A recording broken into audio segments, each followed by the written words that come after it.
মুসলিম এক রাজা ছিল, নাম ভুলে গেছি, আমার মনে আসতেও পারে।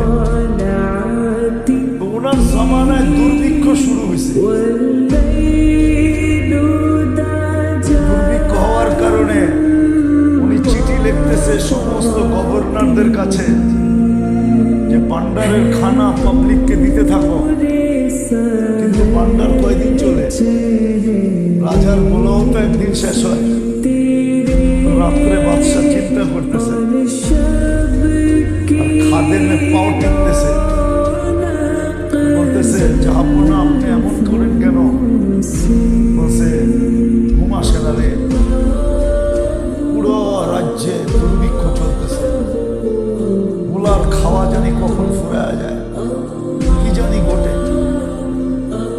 খাদেম বলতেছে যাবো না, অভয় দিলে একটা কাহিনী শোনাবো, শোনাও।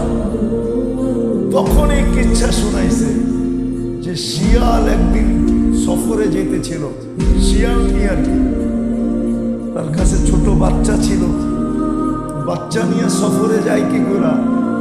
সে ভাবছে যদি বুঝায় সোজায় সিংহের কাছে রেখে যেতে পারি, তাহলে ওনার চেয়ে তো শক্তিশালী জঙ্গলে আর কেউ, উনি তো রাজা, ঠিক না?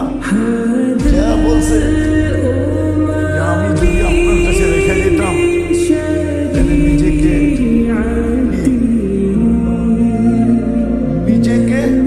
চিন্তামুক্ত ভাবতে পারতাম। চিন্তামুক্ত, আমার কোনো চিন্তা নেই, নিরাপদে আছে, ঠিক না? তো সিংহ বলতেছে ঠিক আছে, রেখে যাবি, রেখে যা। তো সিংহ সারাদিন এটারে পিঠে বসায় নিত, পিঠের উপরে তো জায়গার অভাব নেই, ঠিক না? সিংহ তো সিংহই, ঠিক না? আর ওর পিঠে বসা সারা বাগান ঘুরতো। একদিন ঈগল দেখছে, ঈগল, যে সিংহের পিঠে তো বাচ্চা, ঈগল চিনত পাঁচ বড়টা।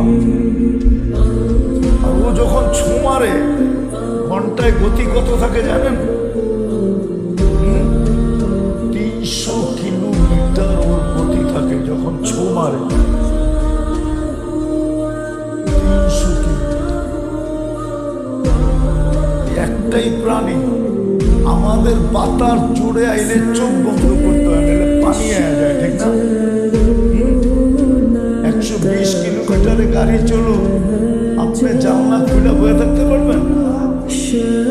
চোখ নিজে নিজে বন্ধ হয়ে আসবে, ঠিক না? কিন্তু 300 কিলোমিটার বেগে ছো মারে, চোখ পুরো খোলা থাকে। ও দেখছে সিংহের পিঠে বাচ্চা, ও ছো মারা গেছে। আইসে কয়েকদিন পরে শিয়াল গেছে রাজার কাছে, আমার বাচ্চা, ওটা তো ঈগল হয়ে গেছে, তাহলে আপনার কাছে রেখে লাভ কি? বলতেছে শুন, যদি জঙ্গলের কোন প্রাণী নিত বা জমিনের কেউ নিত, তাহলে তুই বলতে পারতি,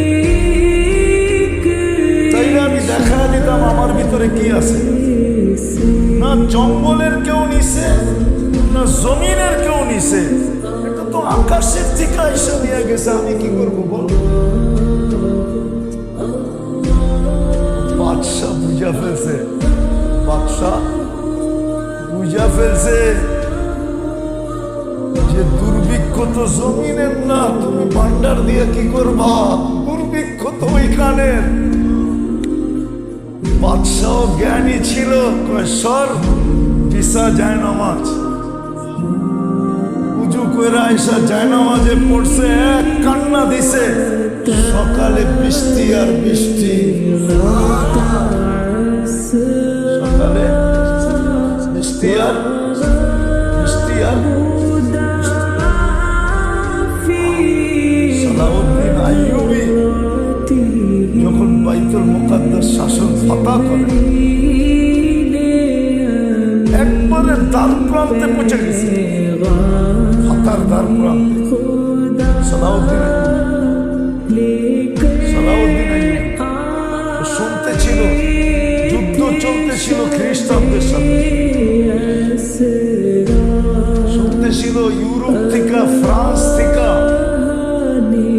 লক্ষ লক্ষ শূন্য নদী দিয়ে আসতেছে নৌবহরে।